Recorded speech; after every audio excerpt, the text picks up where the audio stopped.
seria o coisa ruim? A moça que nos conta esse relato diz que isso não aconteceu com ela, aconteceu com o marido da irmã dela, com o cunhado. Bom, ela conta que a irmã e o cunhado gostam muito de tomar uma cervejinha, gostam até demais. E ela conta que em 2008, os dois, a irmã e o marido da irmã, né? A irmã e o cunhado estavam bebendo demais. Eles estavam passando a conta, estavam bebendo até pinga já. E toda noite, alguns amigos do cunhado dela iam para casa deles lá para jogar um tal de bozó. Que estavam viciados nessa coisa aí, nesse tal jogo, que ela não sabe exatamente do que se trata, ela só sabe que é um jogo de dados. É um jogo com dados, eu não sei, bozó. E, apesar da moça que nos conta esse relato ser adolescente na época, ela se incomodava com essa situação com os dois, a irmã e o cunhado. Ela se incomodava com a atitude dos dois, porque a sobrinha dela não tinha nem 5 anos.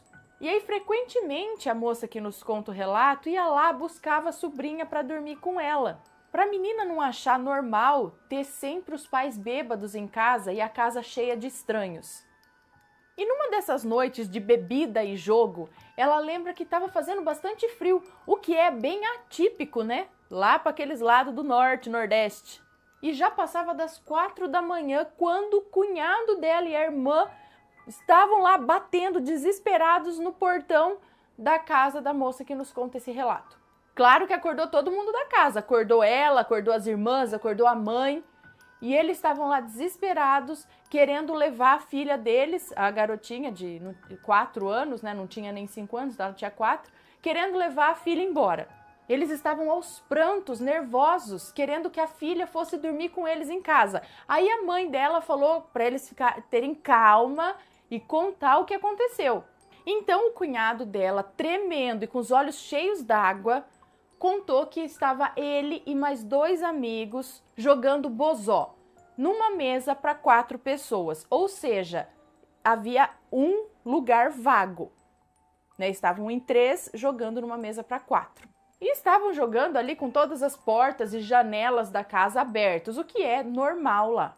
Bom, estavam eles lá bebendo, jogando e bebendo, jogando e bebendo, tudo na descontração, conversando ali, quando já passado ali da meia-noite, apareceu um homem na porta da casa. E o cunhado dela disse que todo mundo olhou para aquele homem, mas continuaram sentados, não se levantaram, nada. Eles nem se assustaram. Ele disse não saber explicar direito essa reação, porque era como se a hora que o homem apareceu na porta, ele estivesse exercendo um certo poder sobre eles ali sentados na mesa. Porque em sã consciência, né, o que seria normal? Todo mundo levantar, achar que se trata de um assalto, de um roubo, ou pelo menos perguntar, o que você está fazendo aqui, né? Não é normal uma pessoa entrar assim na sua casa. Mas não. Todos continuaram ali olhando para ele como se estivesse num transe. E esse homem vestia sapatos sociais pretos, calça social preta, uma capa com capuz também preta que ia até a altura do joelho e um enorme chapéu preto que lhe cobria parte do rosto, fazia sombra no rosto dele e eles só podiam ver a boca desse homem. E o homem na porta perguntou se ele poderia entrar e jogar com os 3. E os 3 não conseguiam abrir a boca para falar uma palavra. Apenas se viram ali quase que obrigados a concordar. E eles balançaram a cabeça, afirmando que sim, podia entrar e jogar. O homem então entrou, sentou e iniciou as partidas ali do jogo. O cunhado dela disse que eles jogaram mais de 15 partidas e ele ganhava todas. O homem, o estranho homem, ganhava todas. Disse também que a todo momento ele e os amigos olhavam fixamente para a mesa, só olhavam para a mesa e eventualmente entre uma partida e outra eles conseguiam observar o sorriso daquele homem, um sorriso malicioso e ao mesmo tempo satisfeito por ter ganho as partidas. Nessa hora o cunhado dela disse aos prantos que quando se deu conta, sabe-se lá quanto tempo já havia passado, ele se tocou que não enxergava o rosto daquele homem, que não estava certo permitir que um estranho entrasse assim na casa dele e fosse jogando. Então ele começou a retomar a consciência ali e resolveu perguntar para o homem quem era ele, de onde ele tinha vindo, o que ele queria ali jogando com eles. E nessa hora o cunhado dela disse, soluçando assim, que o homem sumiu na frente dele e dos outros 2 amigos. Assim, simplesmente sumiu diante dos olhos dos 3. E os 3 ficaram ali, um olhando para a cara do outro, sem entender o que tinha acontecido, o que tinha acabado de acontecer ali. Aí os 3 levantaram, assim, atônitos e pasmos, e começaram a conversar do que tinha acontecido, o que será que foi, não sei o quê. Quando, segundo o cunhado dela, começaram a sentir um cheiro que vinha da sala. Diz que era um cheiro de carniça, era tão fedido quanto uma carniça e azedo, tão azedo quanto um vinagre. Esse era o cheiro. Ela não sabe, será que seria enxofre? Diz que os 2 amigos do cunhado dela não ficaram mais nem um segundo lá, eles cataram e foram embora, rapidinho. Aí o cunhado dela foi chamar a irmã dela, que dormia no quarto ao lado ali. E ele contou para ela, desesperado, tudo que tinha acabado de acontecer, quando a esposa dele, né, a irmã da moça que nos conta esse relato, com muito medo, disse que queria ir lá buscar a filha dela. Porque diz que tudo isso só aconteceu porque não tinha nenhuma criança na casa. Aí a moça que nos conta o relato diz assim, olha as ideias, né? Em vez de, não, isso aconteceu porque não tinha criança na casa, não porque eles estavam bebendo e jogando até, né? Porque até parece que bebida e jogo atrai algum anjo, alguma proteção, espíritos protetores, né? Muito pelo contrário. Bom, acontece que eles dormiram ali mesmo, na casa da irmã, da mãe, né, da moça que nos conta esse relato. E pela manhã foram embora para casa com a sobrinha dela. Por um tempo eles pararam com os jogos, mas depois voltaram a jogar, só que sempre de dia. Nunca mais jogaram durante a noite. À noite eles se recolhiam, trancavam toda a casa e procuraram não falar mais no assunto também. E 10 meses depois eles se mudaram de casa. E se vocês gostaram desses relatos, deixa o joinha, se inscreve no canal, segue a gente nas redes sociais e compartilha esse vídeo com seus amigos. Um beijo para vocês e até o próximo relato.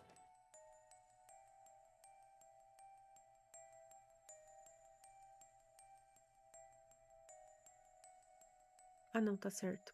Vamos lá, mais relatos. Tchu. As 2 grávidas. Vamos ver do que se trata.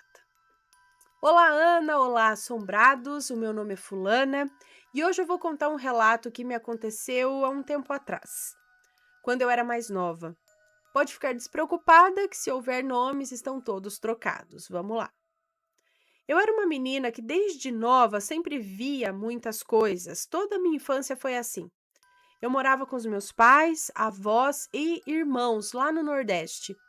Tinha uma irmã que era da parte de pai, a Letícia, que morava em outro bairro, não tão longe do meu. Nós nos víamos raramente e éramos bem próximas e apegadas uma à outra. Saíamos todas as vezes que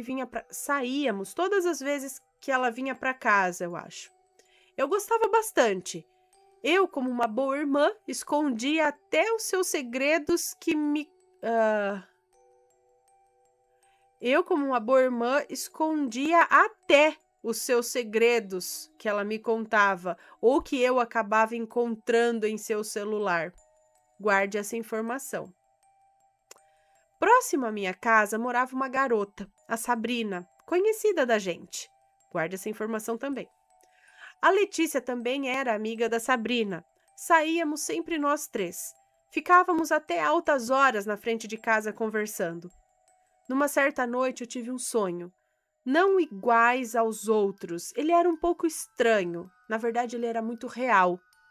Nele eu vi a minha irmã, da parte de pai, grávida, andando pela casa. Já estava com barrigão.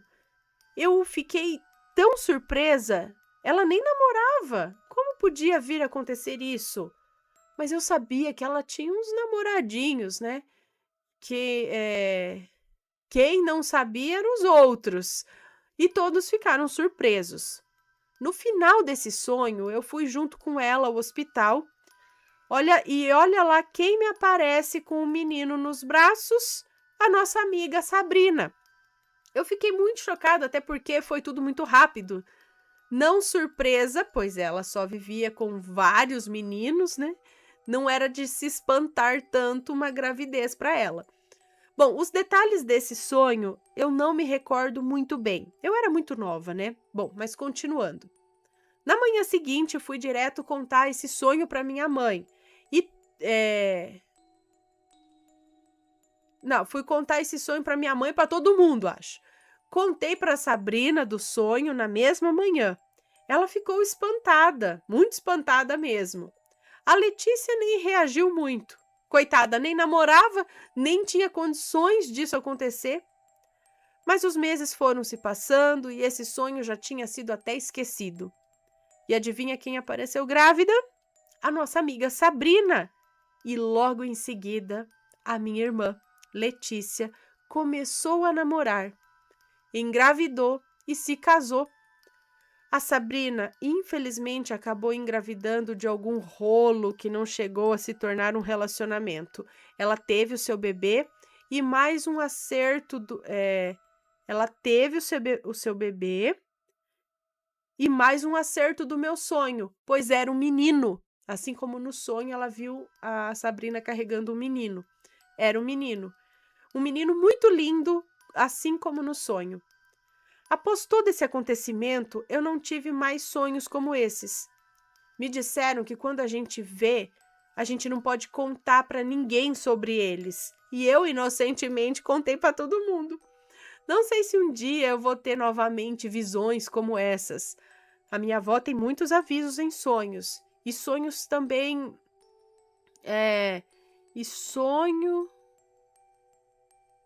E sonhos também, acho que iguais a esse que eu tive. Ela sempre contou. Ela sempre contou e fazia disso um alerta para aqueles que ela sonhava. Eu acho que ela está querendo dizer aqui que dizem que não é para contar, mas a avó dela sempre contou como um alerta. Já eu não sei se eu terei mais esses sonhos. O que vocês acham disso? É verdade que não pode estar contando sobre o sonho e por isso eu não tive mais um sonho como esse? Aqui finalizo o relato. Muito obrigada por ler. Um beijo da fulana.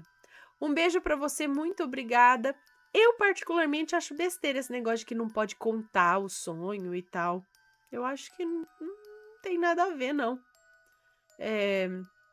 Mas olha só que interessante, né? Ela ter sonhado com as duas moças grávidas, a outra carregando um menino, e há um tempo depois isso realmente acontecer. Foi ou não foi uma premonição, um aviso, né? Alguma coisa do tipo. Beijinhos aqui. A aliança do meu marido sumiu. A moça que nos conta esse relato admite que não é um relato assustador, mas é inusitado e interessante. Ela ouviu muitos relatos aqui no canal a respeito disso e resolveu contar o dela. Ela conta que o marido dela trabalha como gerente de um supermercado e um certo dia ele estava ajudando os funcionários com o descarregamento de mercadorias. E quando terminou de descarregar, ele foi lavar a mão. Foi quando ele sentiu falta da aliança dele. E logo ele entrou em desespero, não pelo fato de ter perdido a aliança, mas pela reação da esposa, a moça que nos conta esse relato, porque ele sabia que ela é brava pra caramba e ia comer o toco dele se ele aparecesse sem aliança em casa. Pois bem, chegando em casa, ela conta que ele explicou tudo nos mínimos detalhes o que aconteceu. Ela conta que ficou chateada, mas claro, ela entendeu, afinal isso pode acontecer com qualquer pessoa. Porém, no outro dia, no horário de almoço dele, ele apareceu em casa com a aliança no dedo. Ela achou que ele tinha encontrado a aliança, mas não. A aliança, segundo ele, era de um amigo que tinha acabado de se separar. Ela diz que conhece esse amigo dele, sim, realmente ele tinha acabado de se separar. E ele disse que tinha comprado a aliança desse tal amigo para ele não ficar sem. Ela conta que ficou muito brava com ele. Ela falou um monte para ele, porque aquela aliança não significava nada para ela. Aquela aliança era de outra pessoa. Ela disse que pode parecer bobagem, mas ela não quis que ele ficasse com aquela aliança no dedo. Mas ele a convenceu de que ele ficaria com ela só até ele comprar uma nova para ele. E ela, meio a contragosto, aceitou. Passaram-se então 2 dias e nesse meio tempo ela havia trocado toda a roupa de cama deles. Porém, numa manhã, quando ela acordou, ela deu de cara com a aliança do marido dela em cima do travesseiro dele.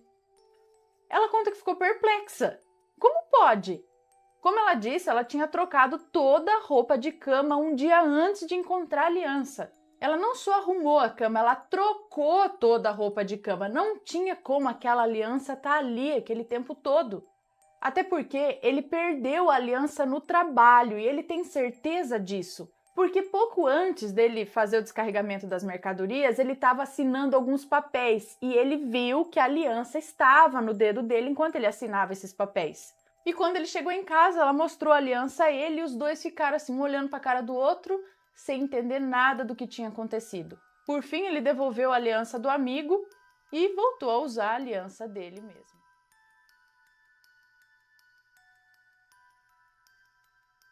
Caveira em chamas. Olá, Ana e turma assombrada, espero que todos estejam bem. Meu nome é Fulana, no relato não haverá nomes. Acredito que o meu relato não tem nada de sobrenatural, mas eu quero relatar algo que eu vi durante uma paralisia do sono, a primeira e até hoje única que tive. Que bom! Pois bem, eu fui dormir, já estava com um sono bem pesado, pois eu me lembro que no dia eu estava bem cansada.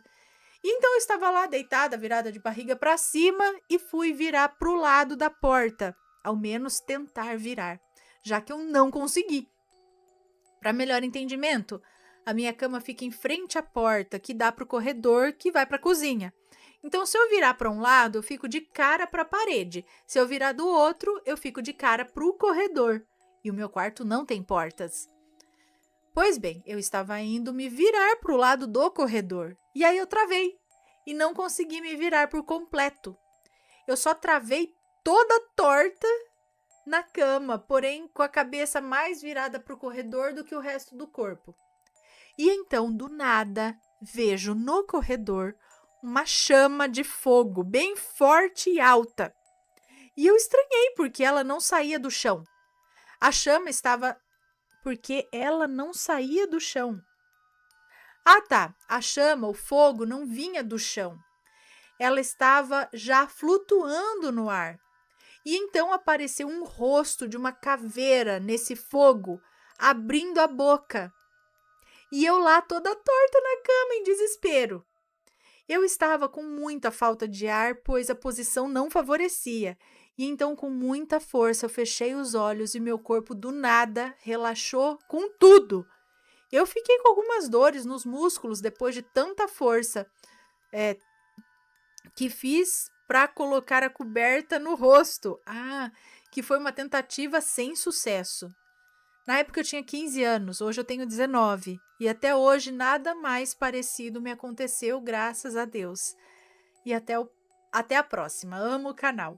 Um beijo para você, muito obrigada. Então, essa sua descrição eu já ouvi de uma pessoa próxima a mim, de uma pessoa conhecida. Era como se fosse uma bola de fogo que flutuava, só que era num local aberto. Era em frente a um galpão onde muitas pessoas trabalhavam. E nesse momento essas pessoas estavam saindo do trabalho. Tinha ali mais de 20 pessoas e essa bola de fogo veio. E ela relata como se fosse uma bola de fogo, porém com o rosto de uma caveira que ficava abrindo a boca. Ali, ó, ela ficava assim, ó. E meio que encurralando as pessoas, assim, as pessoas corriam e aquilo ficava ali por cima.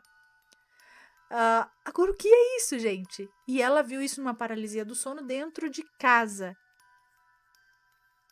Interessante, né? Se alguém souber o que é, conta aí pra gente. Se já presenciou algo parecido, também conta. A creche. A moça que nos conta esse relato mora em Marília, interior de São Paulo, e tem 29 anos. E isso aconteceu com a mãe dela, a Matilde. Matilde cresceu em um sítio e, como sendo a segunda mais velha de 10 irmãos, logo se acostumou a trabalhar, né? Trabalhava desde cedo para ajudar a sustentar a casa. Nessa época, ela tinha uns 20 anos e trabalhava em São Paulo. E no final do mês, ela vinha para a casa dos pais para visitá-los no interior e deixar um pouco do salário para ajudar. Só que no final daquele ano, não sobrou muito dinheiro para ela ir visitar os pais, então ela não pôde ir.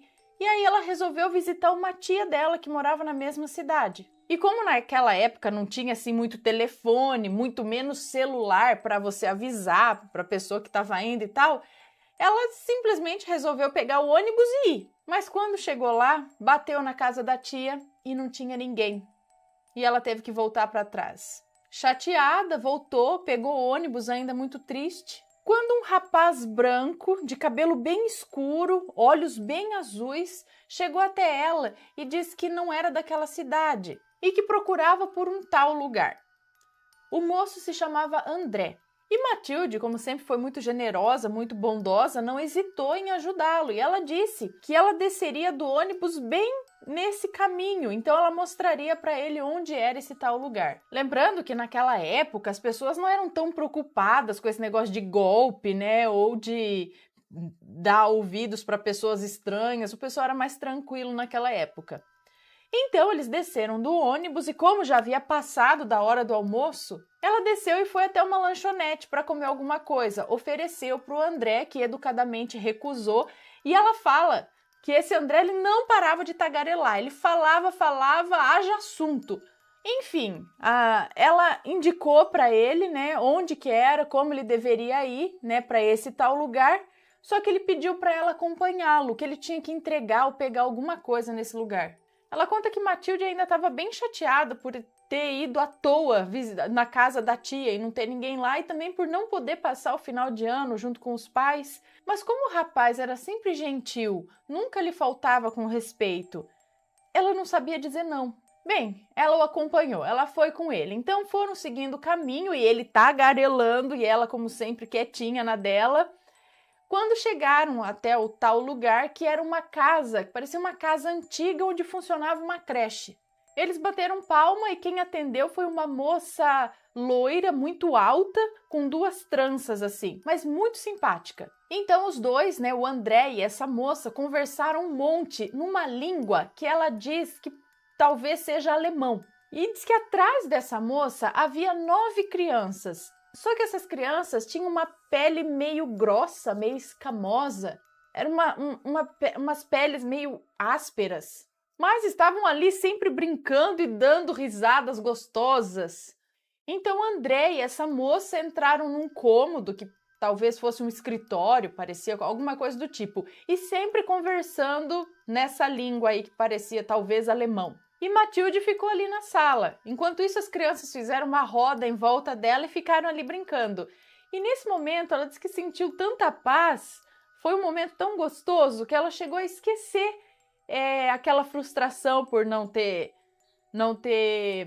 dado certo a visita na tia, por não conseguir ir no final de ano na casa dos pais. Parece que naquele momento ficou tudo bem e ela ficou feliz. E ao sair do escritório, o André e essa moça simpática se abraçaram num longo abraço apertado e se despediram. E o moço se despediu da Matilde com 2 beijos no rosto e assim eles saíram daquela casa, onde Matilde pôde se despedir e seguir tranquilamente para sua casa e já era noite, né, quando isso aconteceu.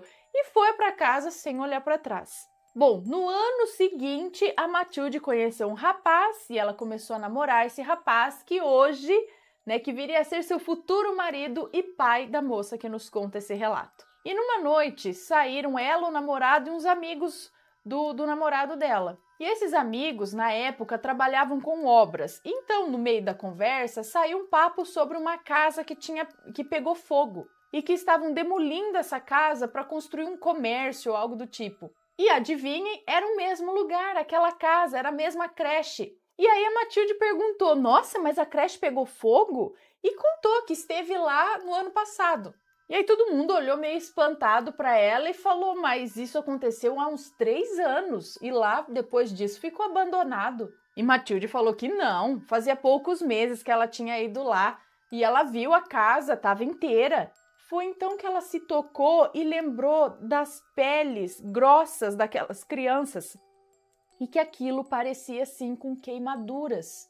E lembrou também que naquele dia ela não tinha ido trabalhar porque era domingo, então não poderia uma creche estar funcionando no domingo. Mas como as pessoas da casa ali, daquela creche, eram muito legais, não a fizeram se sentir mal, muito pelo contrário, ela não ficou alarmada com a história ou com a situação. mas também nunca contou a ninguém. Só contou há uns 2 anos atrás para a filha dela, a moça que nos conta esse relato, porque a filha passou por alguns eventos sobrenaturais e ela compartilhou essa história com ela, que agora compartilha conosco. E aí, será que ali era mesmo no passado uma creche? Porque as crianças queimadas num lugar que pegou fogo, tinha mesmo crianças que morreram ali queimadas?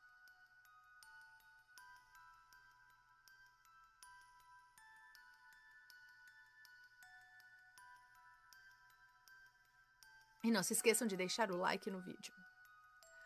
E vamos lá para... Cadê? Mais um relato. Mais um relato. A noiva no quarto. Relatos de fazenda. A noiva no quarto. Vamos ver. Olá, Ana e assombrados. Meu nome é Fulana, mas pode me chamar de Fulana. A partir daqui pode ler tranquila, pois se tiver nomes e locais já estarão trocados. Desculpe desde já qualquer erro de escrita. Serão 2 pequenos relatos que estarão em partes interligados. Bom, eu moro em uma cidade não muito grande, em Mato Grosso, com os meus pais e com a minha irmã. Ela falou que os nomes já estão trocados. Isso. Com os meus pais e com a minha irmã, Janete. Sempre visitamos a nossa prima Luana, que mora na cidade vizinha nossa. Sempre fomos muito próximas. Às vezes íamos para a fazenda do nosso avô juntas, eu, Janete, Luana e suas 2 primas, Lara e Luísa. Mas dessa vez fomos apenas nós 3 passar o fim de semana. O dia foi normal, andamos a cavalo, fomos no riachinho que tinha perto e depois de nos divertirmos como sempre, voltamos para a casa da fazenda. Nos sentamos na mesa para jogar um baralho enquanto a minha avó fazia a janta. Janete foi tomar banho e eu e Luana ficamos jogando algum jogo ali com o baralho. Estava sentada, virada para Luana, e do meu lado tinha uma escada de uns 5 degraus mais ou menos que dava acesso aos quartos. Enquanto estava olhando para Luana, esperando ela jogar, eu vi de relance um véu branco entrar em um dos quartos. Ana, eu me arrepiei quando eu vi aquilo. Eu sou médium e às vezes vejo algumas aparições como esta. E decidi não contar nada às meninas, pois na hora de dormir ficaríamos todas com medo. Apenas avisei que contaria algo pela manhã. Mesmo assim, estávamos com medo e dormimos todas juntas no outro quarto. Quando acordamos, fomos tomar um café, todas reunidas na mesa, contei o que tinha visto e todos, e o meu avô, contei o que eu tinha visto a todos e o meu avô falou que assim que eu contei, ele lembrou de sua falecida esposa. Eu e minha prima fomos ver uma foto dessa moça e Ana era ela. Eu tinha visto a falecida esposa do meu avô. Eu me arrepiei toda. Bom, no próximo fim de semana nós juntamos todas as primas, eu, Janete, Luana, Lara e Luísa, e fomos de novo para a fazenda. Lara e Luísa já estavam sabendo da noiva que eu vi e já estavam com medo também. Então chegamos lá, passamos a tarde toda brincando de bola, andando a cavalo, correndo, etc. e tal. Quando começou o pôr do sol, entramos para casa e fizemos o mesmo. Sentamos na mesa e uma de cada vez ia tomando banho, jantamos e fomos para um dos quartos, o mesmo que dormimos da última vez. Sempre fazíamos isso. Sentamos todas na cama e ficamos conversando e comendo doces até o sono chegar. Ficamos conversando e rindo por horas. Lá pelas 10 da noite, eu e Lara escutamos um barulho de madeira batendo, mas pensamos não ser nada e continuamos conversando. Depois de uns 15 minutos, eu e Luana escutamos o mesmo barulho. Todas fizemos silêncio para escutar o que era. Meu avô, que a essa hora já devia estar no 10º sono, deu um ronco e aí a gente começou a dar risada pensando que era ele. 10 minutos se passaram e de novo aquele barulho de madeira batendo, só que dessa vez todas nós escutamos. Parecia alguém tentando abrir as janelas da casa. Estávamos com medo de ser alguém. Fizemos silêncio e bateu mais uma vez e de novo mais 2 vezes. Na segunda vez, levantamos tão rápido para acordar minha avó Eu fui na frente, a Luana ficou atrás, do lado da porta da sala.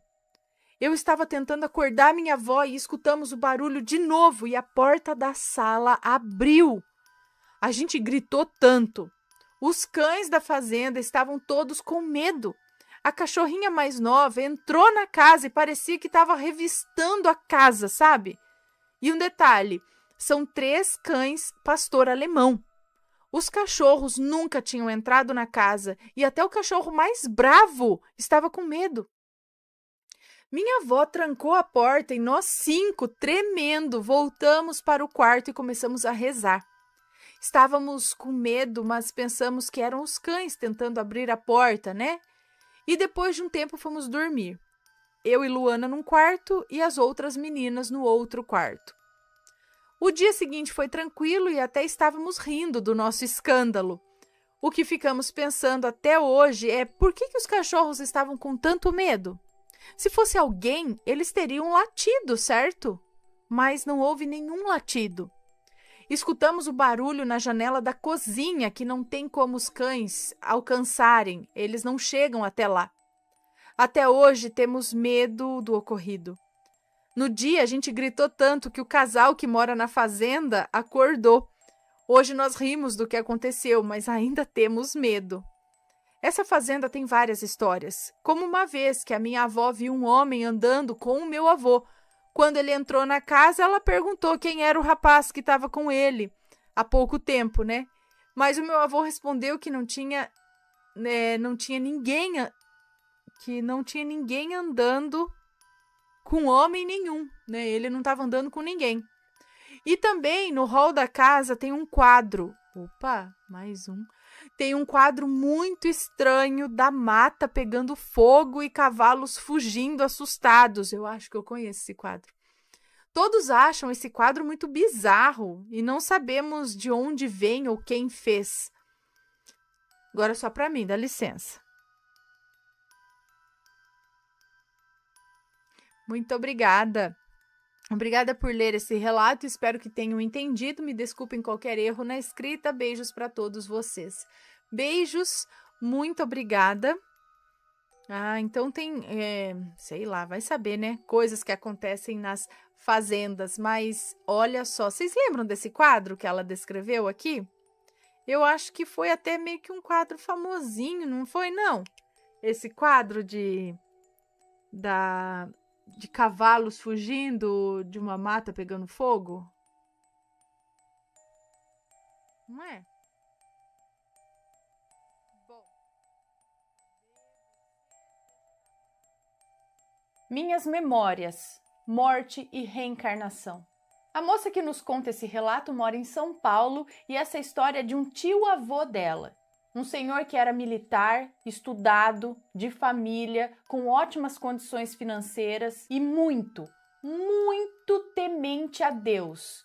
E não tem por que ele mentir a respeito do relato a seguir. Então, esse tio-avô, dia 30 de abril de 2012, estava em casa, tranquilamente, e sem nenhum motivo aparente ele sofreu um desmaio.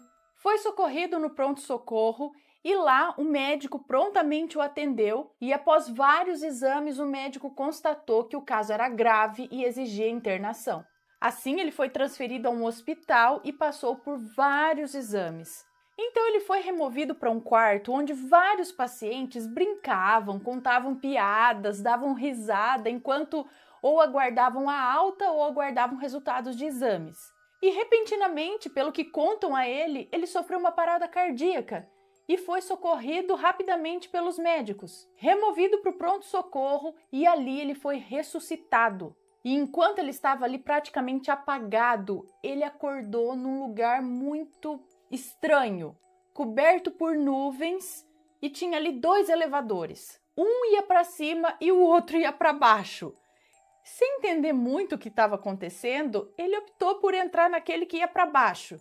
Dentro desse elevador superlotado, tinha um sujeito mal encarado que tentava estuprar uma prostituta. Um traficante de drogas agredia um garoto de uns 14 anos que estava usando cocaína. Um outro sujeito tentava furtar a carteira de um político reconhecidamente corrupto. E ele ali, sem entender nada, ficou encostado num canto do elevador até que ele chegasse ao seu destino, que até aquele momento ele ainda desconhecia. E ao descer do elevador, ele encontrou uma enorme fila, que também era uma bagunça, e ele ainda sem entender nada pegou o fim da fila, onde os enfileirados ali brigavam entre si, tentavam furar fila, chutavam uns aos outros, e ele ali quieto tentando entender onde ele estava, o que era aquilo. E depois de várias horas de espera, ele foi atendido por um tipo estranho, com chifres na cabeça, uma cauda pontiaguda e uma roupa vermelho vinho. E após consultar uma lista quilométrica, ele disse que o nome do moço, né, do tio-avô lá, o nome dele não constava na lista, que era para ele tentar o andar de cima. Sendo assim, ele pegou o elevador de volta e não sabe como, mas ele acordou na mesa da emergência, no hospital onde ele estava internado. Mas apesar de todo o empenho dos médicos que estavam lá tentando ressuscitá-lo e conseguiram ressuscitar, ele teve outra parada cardíaca e voltou ao mesmo lugar onde se encontravam aqueles 2 elevadores novamente. E como ele já sabia que o nome dele não constava na lista do pessoal onde o elevador descia, ele resolveu entrar no outro elevador, aquele que subia. E dentro desse elevador só tinha criança sorrindo, além de alguns poucos jovens, adultos e idosos, que lá se comportavam com disciplina. Lá em cima também havia uma fila para atendimento, mas que comparada com a fila lá de baixo era uma fila insignificante, pequenininha. E ele foi atendido por um senhor com longas barbas brancas, uma auréola na cabeça e roupas brancas também. E após consultar a lista de espera ali, ele disse que apesar do nome dele constar na lista, ele ainda precisava corrigir alguns pecados pendentes, os quais, embora leves, o impediam de entrar naquele momento, naquele local. Assim, resolveu entrar de volta no mesmo elevador e aqui está hoje, segundo ele, tentando resolver esses erros, corrigir esses erros. Não sabe se vai corrigir, mas vai tentar.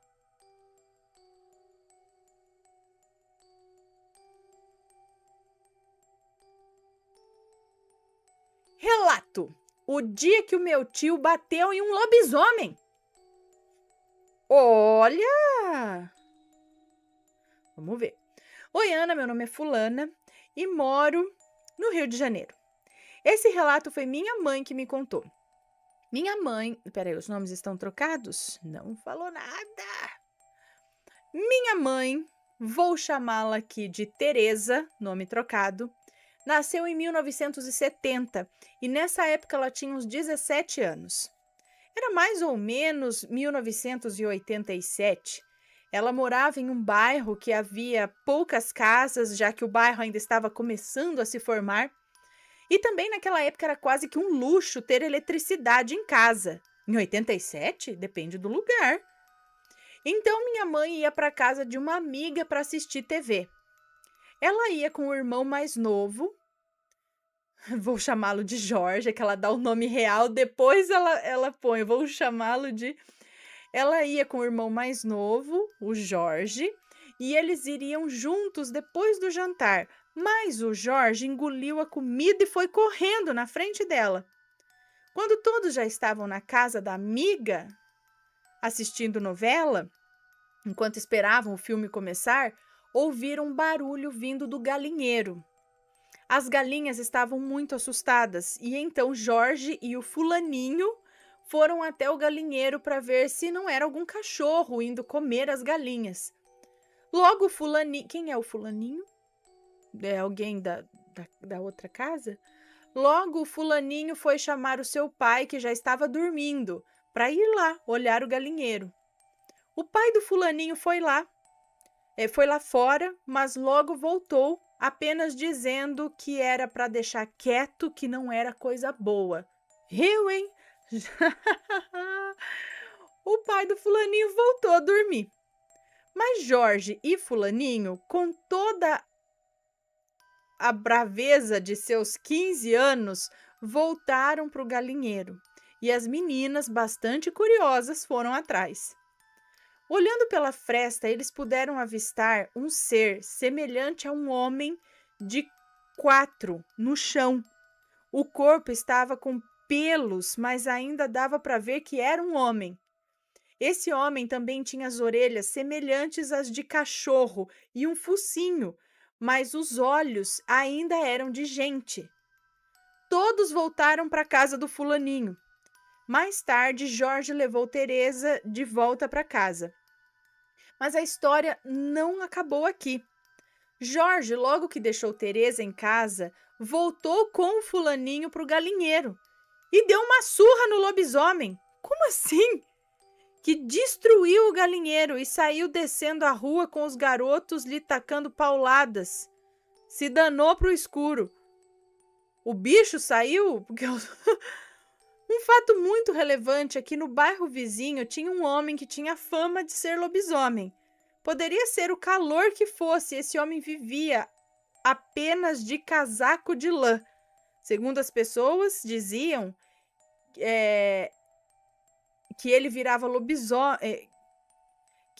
Segundo o que as pessoas diziam, é que quem virava lobisomem tinha o cotovelo todo machucado, ou quem vira lobisomem tem o cotovelo machucado. Então, talvez esse homem escondesse os braços, entende? E exatamente 3 dias depois, esse homem simplesmente faleceu. Depois que tomou a surra lá, né? Eles nunca souberam a causa da morte. Peraí, então os moleques de 15 anos, sei lá, voltaram pro galinheiro e socaram o pau no bicho que tava lá ainda? E o bicho saiu correndo. Coitado, era um lobisomem de boa. Tava lá, tava atacando as galinhas, mas se deixou, era um lobisomem magrinho. Porque, se é um lobisomão, o negócio já vira, vai tacar um paulado no bicho, ele vai virar de volta, não é? Vai saber, né? Mas certeza que ele tava virado bicho? Ele tava cachorro? Ou era alguém que tinha, sei lá, às vezes algum distúrbio, não sei, e se enfiava lá, sabe? No galinheiro, não sei. Porque, gente... Ô, coragem, aqui tem coragem.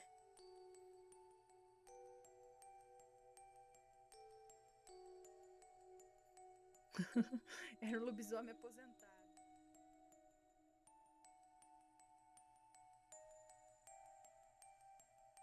Daqui, ó. Sonhos com um ser de 7 além. Oi, Ana. Oi, canal assombrado. Me chamo fulana, mas sei que vai me chamar de fulana. Eu sou fã do canal há 4 anos e não perco um relato.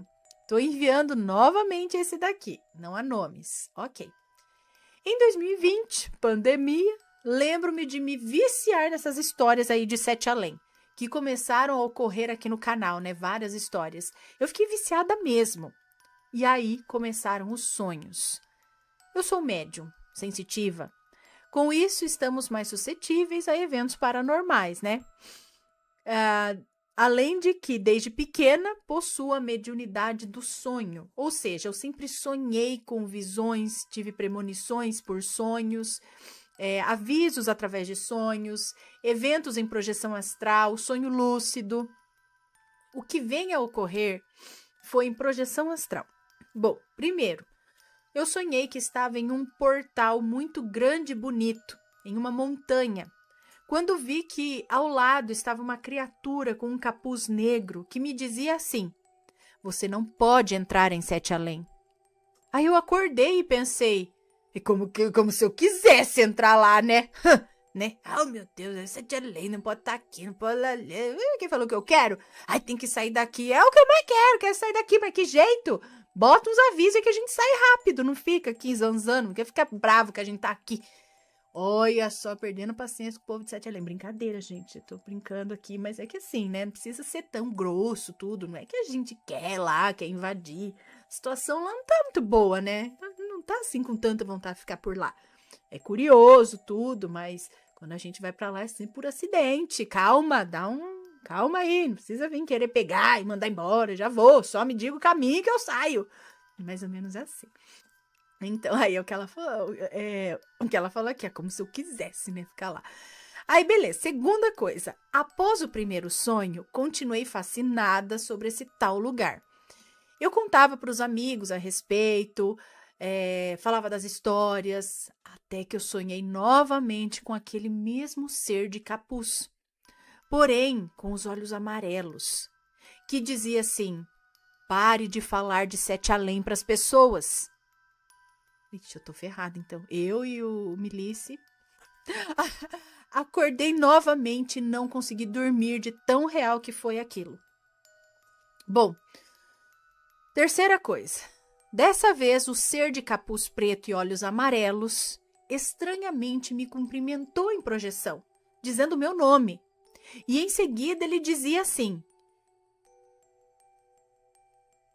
ai, que susto, meu Deus, já falei, pronto, Sete Além tá falando de mim, tô zoando aqui.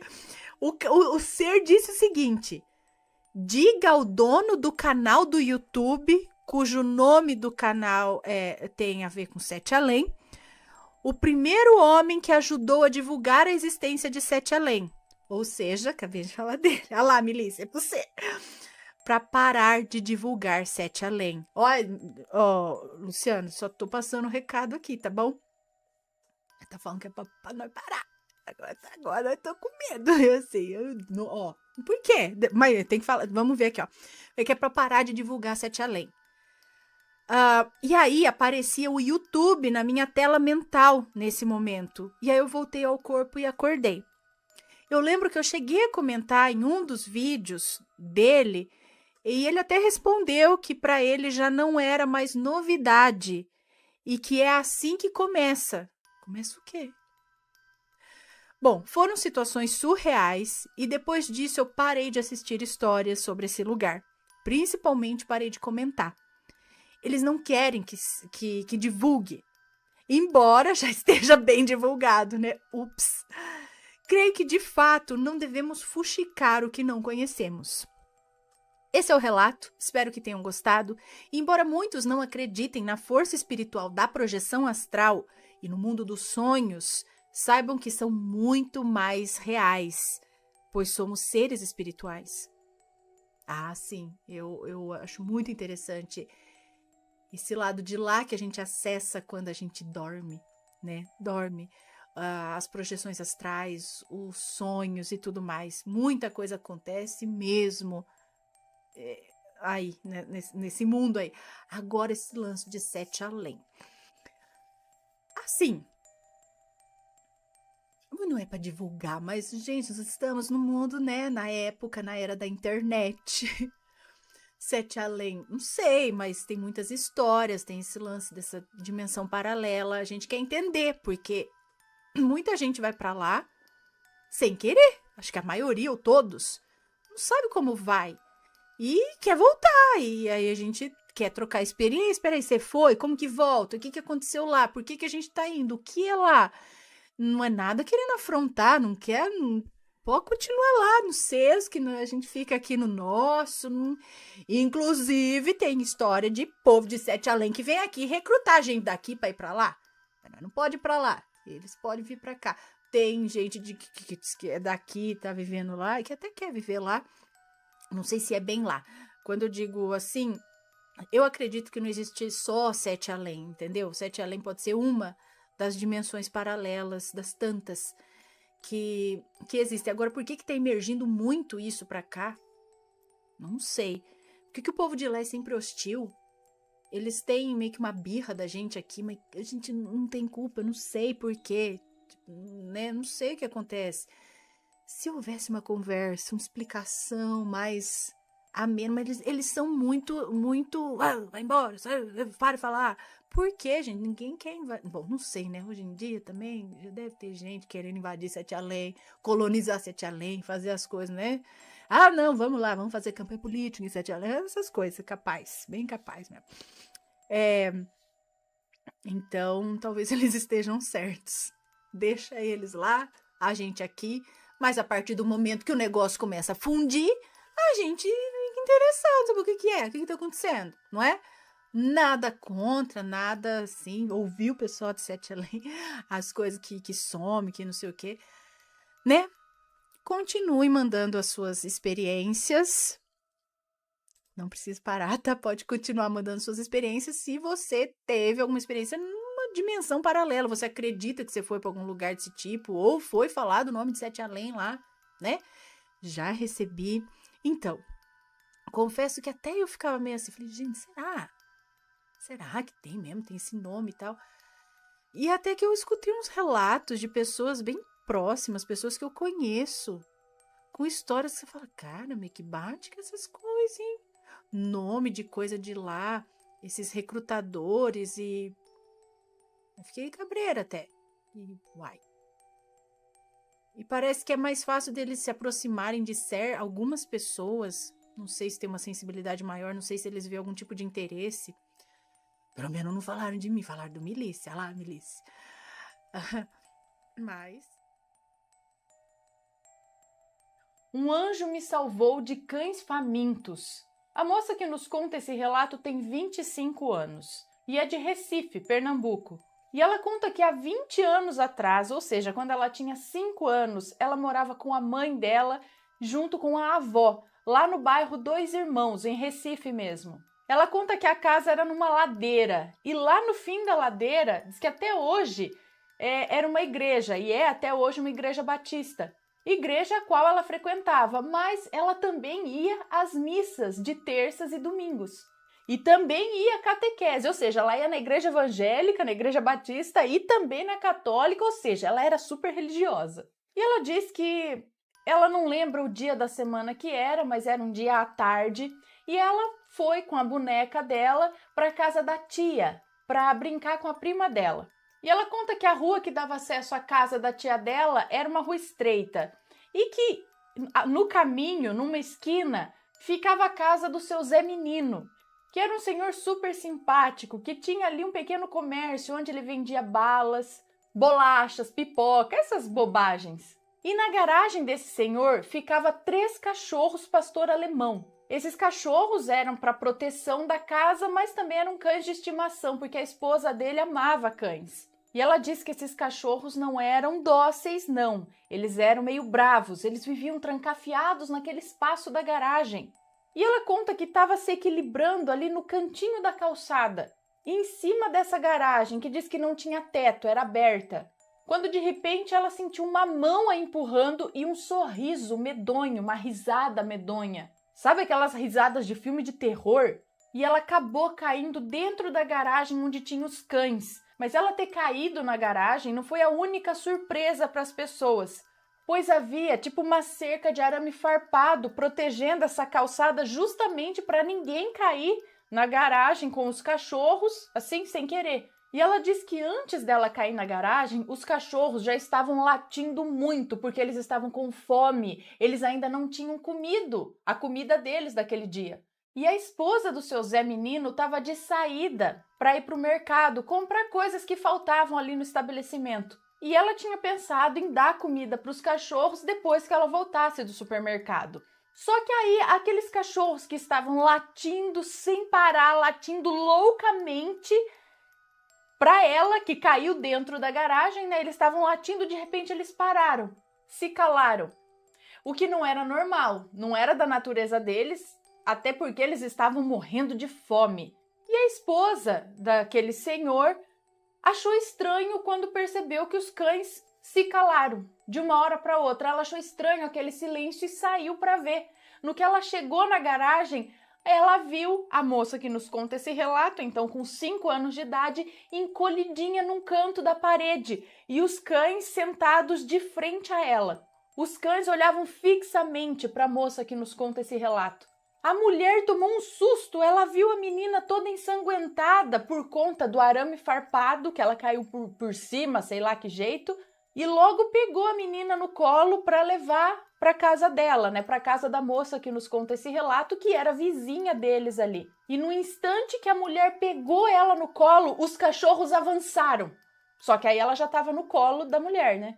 Mas o que a mulher não sabia é que quando ela caiu dentro da garagem, uma luz forte ardeu os olhos dela e ela viu descer do céu um rapaz. E como nas escrituras, ele estava usando um paninho, um tecido enrolado na cintura. Esse moço passou por cima dela e ficou ali parado entre ela e os cães. Nesse instante, os cães vinham já na direção dela, provavelmente para atacar. Afinal, ela era uma invasora ali, né? Eles já estavam vindo quando esse moço se pôs à frente e os cães pararam. E ele ficou diante dela, tipo agachado assim, e abriu as asas. Ela diz que se lembra como se fosse hoje. Aquele anjo ficou de costas para ela e de frente para os cães com as asas abertas, protegendo ela daqueles cachorros. E quando aquela mulher a pegou nos braços, ele simplesmente sumiu. E ela diz que foi a partir daí que ela começou a ver coisas que outras pessoas não conseguem ver. E ela acha que herdou isso da avó materna. Está gostando dos relatos no Reverso Assombrado? Então não se esqueça de deixar o seu like. E é claro, se ainda não for inscrito, se inscreva.